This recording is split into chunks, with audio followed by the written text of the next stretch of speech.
I remember sitting down in a conference room and watching this purple and blue FPS game on console and scratching my head and saying, was this really going to be it? Was this going to be the thing that defined Xbox?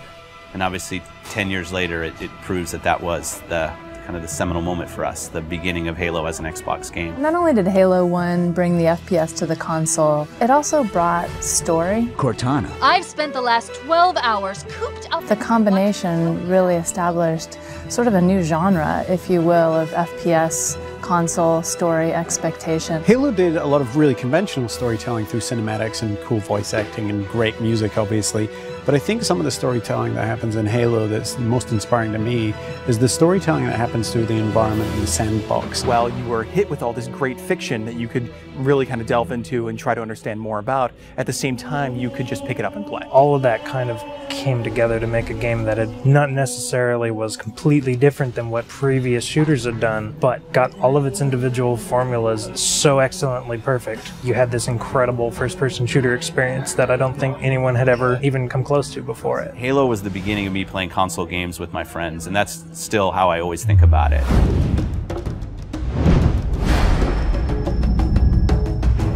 I think people have been asking for a remake of Halo 1 since Halo 2 was announced. I like to go all the way back to the day that Xbox Live came out, and the demand for Halo 1 and the ability to play, say, co-op over Xbox Live kind of started, and it built up over the years and over the years. It was the perfect timing since the 10-year anniversary was coming up. It occurred to us that there's this entire generation of people who never played the original game. If you're an 18-year-old gamer today, you were 8 when Halo came out. We did due diligence on a number of partners. The number one requirement was that it didn't impact gameplay at all. You have a classic, you have something that's just magical, right? If you go and tinker with it, you're going to lose that magic. What we really needed was someone who could work with our existing physics and gameplay engine. Saber popped up really quickly. They're like, yeah, we can do this. We can make the game look like a current generation game, and we can do it by using the original Halo 1 engine. The gameplay in Halo 1 is what's called deterministic. In other words, if you feed the engine the same input, the game will behave in the same way. And if you can apply this principle across a network, you can have two game worlds completely in sync. So rather than simulate Halo's original gameplay or Halo's original physics, we're able to actually use them completely. So the car is nice and shiny, but the engine is fairly old, but so we had to make sure that it all kind of fits together. And then we had to speed up the engine to make sure it works in today's world.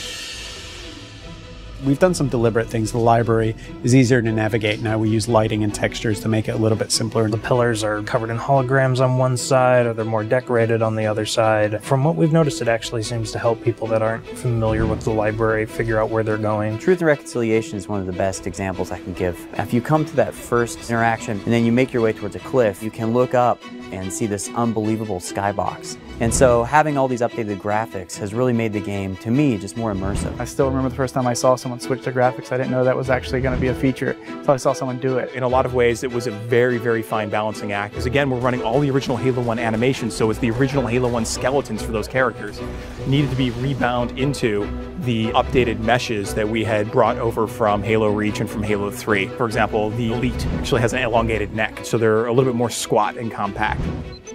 Cracking the case in 30 seconds. Welcome back, sir. We'll have you battle-ready stat. Master Chief's iconic, and he has to look like a hero, and he has to look just right. Chief's armor was a tough process. We went back and forth on that for a long time. Originally, we were using a Mark V armor that's built in the multiplayer component of Reach. We just kept coming back, and it just didn't look like Master Chief. The first stuff we put out around E3, I think the forum reaction was instantly, Chief looks wrong, his visor's too big, the color's all wrong. Some people thought we were doing it intentionally as a retro. If you saw the original Chief from like 1999 era, he had a really tall, very matte reflective helmet. It actually looked similar to that. The thing about this group working on this project is that we are very, very passionate about getting this right. We iterated on that probably 6-7 months before we finally got a final Chief's armor that I think looks awesome. One of the number one asks that we had for a Halo remake was we want co-op over live. The original Halo 1 campaign experience had already been designed for cooperative play.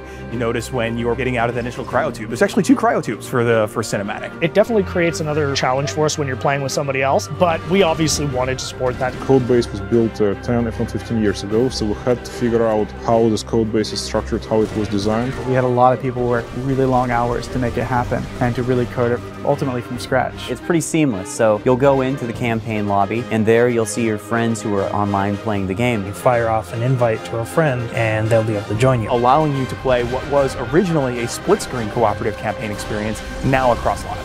Skull on. Classically, skulls in Halo tend to affect behavior, which means the AI needs to support those behavioral changes. How do we create something that alters gameplay? Well, one of our fundamental tenets is keeping gameplay the same. Skulls are one of the tools we're giving the player that if they do want to change their gameplay experience a little bit, they can do it. The benefit to this is that most of these skulls are brand new. You've never seen them before, you never played them. Like Malfunction, where random HUD elements disappear whenever you respawn. Boom is a skull that increases the radius of explosions, making explosions more dangerous both for the Covenant and for the player. That in combination with something like Grunt Funeral means that you become very afraid of grunts. We must continue. This way, please. There are a few features that got into the game that turned out better than we expected, and 3D is probably the number one. It was unexpected, it was a bonus, and I don't see 3D very well, but it really worked for me. So for some reason it just pops in Halo in a way that it doesn't in other games or even movies. Yeah, I'd say the feature that surprised me the most was Connect. So we've got a number of voice commands throughout the course of the game. Things like grenade, reload. At a point during the game when you're playing, you can say analyze, and this mode comes up where you can almost capture items. So you move your cursor over, say, an elite or a grunt, and in the library, you can go in there and see the things you've captured, move the model around in 3D, and it gives you a bit of a breakdown and explanation of what those characters are.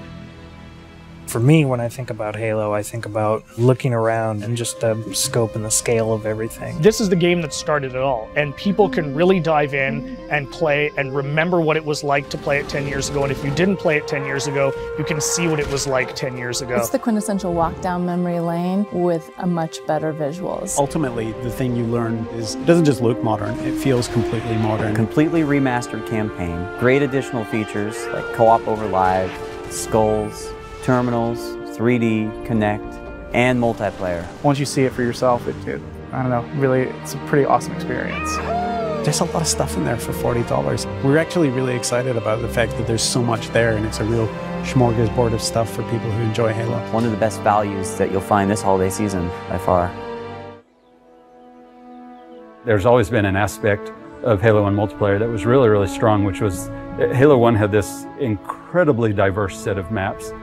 It really was this incredibly focused experience. It had this beautiful simplicity. It's not often that a game just addicts me like that, where I have to keep playing it. It was amazing to me just to see how our entire art team would just go down for entire evenings at a time, right? Just from 4 o'clock till 10 o'clock to just play Halo multiplayer.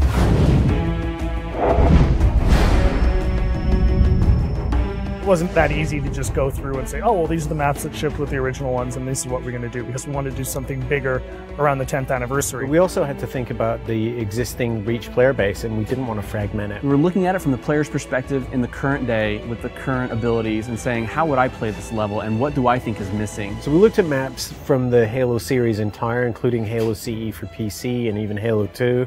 And we thought, which of the maps are people's favorites that work well with the Reach engine and work well with modern kind of gameplay? One of the things we kind of came back to was that we wanted people to take a look at the map and immediately think like, oh yeah, I loved that map. Beaver Creek was actually the first map that started the whole conversation of, are we going to enhance the maps or are we going to just do pure remakes? So for each of the maps, we're doing 2 modes. We're doing a classic mode, which is staying as true to the classic map layout as possible. And we're doing a kind of a default tweaked and refined mode. Because you have things like sprint and jetpack, we took the opportunity to put in some new spaces and some new routes. There are tunnels and areas that you can keep the flow of the gameplay moving, so it's not so much of a dead end when you get to the end of the canyon. It's still a small map. It feels bigger than it is. They don't feel as isolated. You feel very much like you're in a world that's alive and in flux. We want you to feel that pang of nostalgia in your chest every time you look at the map. We chose Timberland because it was kind of an unsung classic. Probably one of the best vehicle maps. I spent a lot of time in custom servers on Halo PC just playing Team Slayer on it. The map itself is actually 20% smaller than what it used to be. On the art side, we've added a lot more tree cover. There's a big canopy of trees which kind of envelop the play space more. I'd like to Think of this as Central Park, New York City. Here's this beautiful landscape, but right on the edge of a city all around them. There's so many tight turns that there are lots of places for you to get hung up on and grenaded. Just fun stuff happens. What other FPS do you get to put colorful flowers and green grass on your map?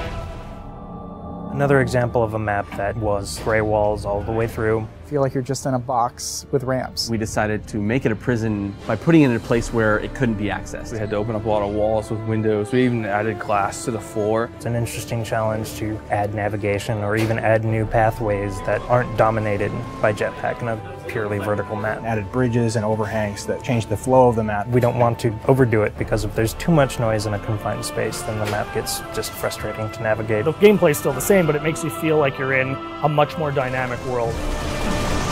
Damnation is a good example of really pretty much purple walls, and that's what represented the Covenant theme. We kind of left it to certain affinity to think about, like, well, can they give this map a context? And I think they started by looking in the room with the waterfalls. We really wanted to give people a sense that they were in this water processing plant or this facility that had to deal with these natural elements. The bottom area at the base of the waterfall, there used to be spaces in between them, so you had to jump from the 3 spaces that extended out. Now that's just a single walkway. You didn't realize the first time you played it in the original, but now there's all these ledges and different opportunities to get around your opponent and flank them that weren't there before. I think with our additions, so you don't accidentally fall to your death all the time, and also the jetpack, that map has really changed a lot, just the general flow, and it's a lot of fun to play. This location we chose is kind of where the genesis of Firefight began. It's a place where you stop and you defend. Traditionally, Firefight, you've never really had the Marines fighting with you, and that's something we were able to do, and we thought, well, if we can pull this off, this is going to be a nice new take on Firefight. Now it's you, your friends, and some buddies, or if you're playing by yourself, now you actually have some help. Honestly, there's just nothing better than hopping online with a buddy, getting in the Warthog, just killing some grunts. It's fun. Normally with a title update, what happens is you download the title update and your world has changed forever. So we couldn't really give them the existing Halo CE gameplay with an online component. This was the next best thing. A lot of the fun of Halo 1 is being able to use the Magnum again, and we wanted to allow you to use that in multiplayer. We were able to replicate the look and feel of the Halo 1 pistol with the standard pistol from Reach. 3 headshots, anyone on the map, you're going to take an enemy down. We've made sure that we can implement these changes on a game type level, which means we can have a version of Slayer that is exactly as it's always been, and a version of Slayer with our title update changes. We're going to be releasing beta hoppers before the launch of Halo Anniversary, and we're going to utilize all the feedback we get from the millions of players that participate to help ultimately shape this title update. If people take away one thing from the Halo Anniversary DLC, it's the realization that those old classic maps still feel really modern. It's like a brand new map all over again once you get the armor abilities in there. The soul of all of these maps are still very present, and in fact, in many ways, they're enhanced now. Overall, with campaign and the multiplayer, it just hasn't aged in the way that we expected it to feel. And when I switch to classic mode in campaign, or when I play Beaver Creek in multiplayer, it feels new, and it still feels nostalgic, and it's a strange mixture of feelings. I think back to San Diego Comic-Con when we were doing a panel and we were just setting up and, you know, that monk chanting started. The audience just went nuts.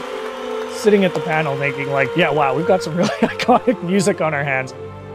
That music was very, very key to a lot of the emotion of the game and a lot of people's memories of the game. You see a still from it and you hear the music, or you hear the music and you see yourself playing the game back in that day.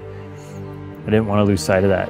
I wanted the music to speak for itself and just give it the red carpet love letter and bring all the resources that we could bear to bringing it back.